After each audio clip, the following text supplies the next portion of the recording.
So আমি আজি carbon আৰু তাৰ যৌগ পাঠটোৰ ইম্পৰ্টেণ্ট MCQ কেইটামান ডিছকাছ কৰিম। ফাৰ্ষ্ট কুৱেশ্যনটো হৈছে যে তলত উল্লেখ কৰা কোনটো কাৰ্বন পৰমাণুৰ বহুৰূপ নহয়? উত্তৰ কি হ'ব? সোণ। 2 নম্বৰ প্ৰশ্নটো হৈছে এনে এবিধ উপাদানৰ নাম কোৱা যি প্ৰকৃতিত মুক্ত আৰু মিশ্ৰিত দুয়োটা অৱস্থাতে থাকে? উত্তৰ কাৰ্বন। 3 নম্বৰ প্ৰশ্নটো হৈছে যে কাৰ্বনৰ ইলেক্ট্ৰনীয় বিন্যাস কি হ'ব? 2 4 হ'ব বিকজ কাৰ্বনৰ ইলেক্ট্ৰন 6টা থাকে।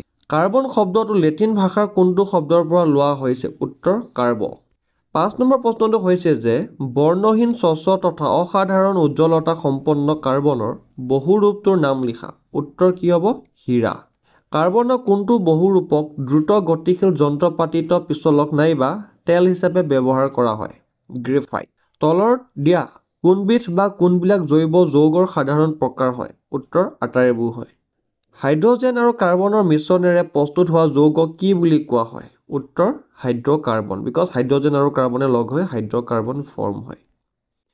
কাৰ্বন পৰমাণুবোৰ কেৱল একক বান্ধনীৰে যুক্ত হৈ থকা হাইড্ৰ'কাৰ্বনটোৰ নাম কি? এলকেন।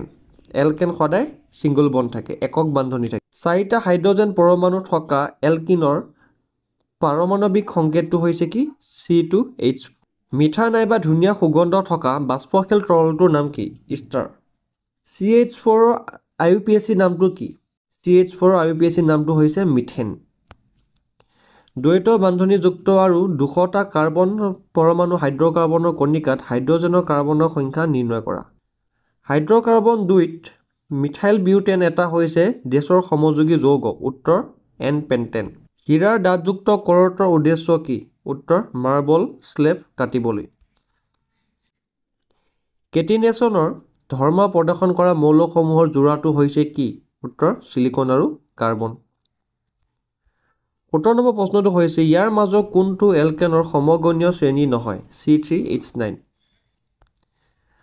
বাকমিনষ্টাৰ ফুলাৰিনৰ গোলাকাৰ অণুত কাৰ কিমান কাৰ্বন পৰমাণু সংযুক্ত হৈ আছে? 60টা। পেণ্টেনত থকা সহযোজী বান্ধনীৰ সংখ্যা কিমান? 16।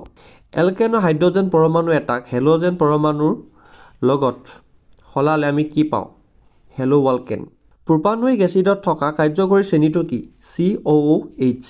কোনো ধৰণৰ জুইৰ শিখা নোলোৱাকৈ দহন হোৱা পদাৰ্থবিধ হৈছে এঙাৰ। তলত উল্লেখ কৰা কোনটো কীটন শ্ৰেণীৰ অন্তৰ্ভুক্ত?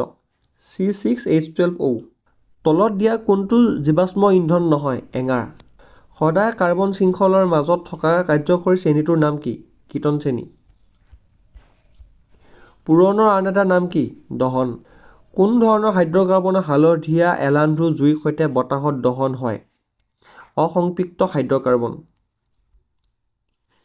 ৰাসায়নিক বিক্ৰিয়া উল্লেখ কৰা য'ত হাইড্ৰ'কাৰ্বনৰ এক নাইবা একাধিক হাইড্ৰজেন পৰমাণু ক্লৰিন পৰমাণুৰ লগত সালসলনি কৰা হয়?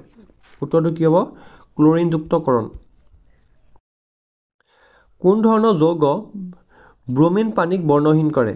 উত্তৰ অসম্পৃক্ত। জাৰণ মানে হৈছে কি? নিয়ন্ত্ৰিত দহন। ইথানলে ছডিয়াম ধাতুৰ লগত ৰাসায়নিক বিক্ৰিয়া কৰিলে কি কি বস্তু উৎপন্ন হয়? উত্তৰ কি হ'ব? ইথাইনেলে ছডিয়ামৰ লগত ৰিয়েকশ্যন কৰিলে ছডিয়াম ইথক্সাইড আৰু হাইড্ৰজেন গেছ উৎপন্ন হ'ব।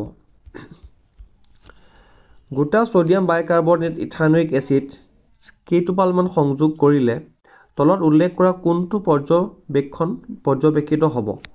ইয়াৰ উত্তৰ হ'ব ডি ক্ষিপ্ৰ বুৰবুৰণি উঠিব। ইথাইনলত থকা কাৰ্যকৰী শ্ৰেণীটোৰ নাম কি? এলকহলিক শ্ৰেণী।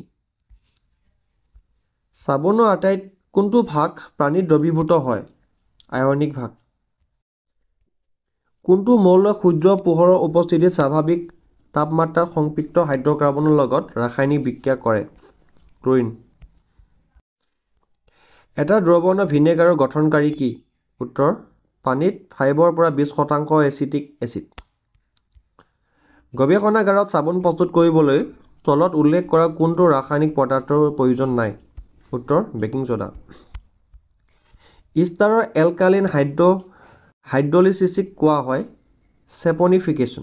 তলত উল্লেখ কৰা কোনটো কঠিন পানীৰ সৈতে কাপোৰ ধোৱাৰ বাবে উপযোগী নহয়? চাবোন। তলত দিয়া কোনটো চাবোনৰ উদাহৰণ? ছ'ডিয়াম ষ্টিয়াৰেট। অধিক সময়লৈ মাদক দ্ৰব্য সেৱন কৰি থাকিলে তলত উল্লেখ কৰা কোনটো বেমাৰ হ'ব পাৰে প্ৰৱেশিকা হাইড্ৰজেন অণুত থকা সহযোগী বান্ধনিৰ প্ৰকাৰ হ'ল এক সহযোগী বান্ধনি তলৰ কোনটো কাৰ্বনৰ ৰূপ দহন কৰিলে কাৰ্বন ডাই অক্সাইড উৎপন্ন হয় ওপৰৰ আটাইকেইটা হীৰা আৰু গ্ৰেফাইট হ'ল বহুৰূপ মিথানেল আৰু মিথানলৰ কাৰ্যকৰী মূলক শ্ৰেণী কি CHO আৰু OH গেছৰ দ্বাৰা সমযোজিতা প্ৰদৰ্শিত হয় C4H10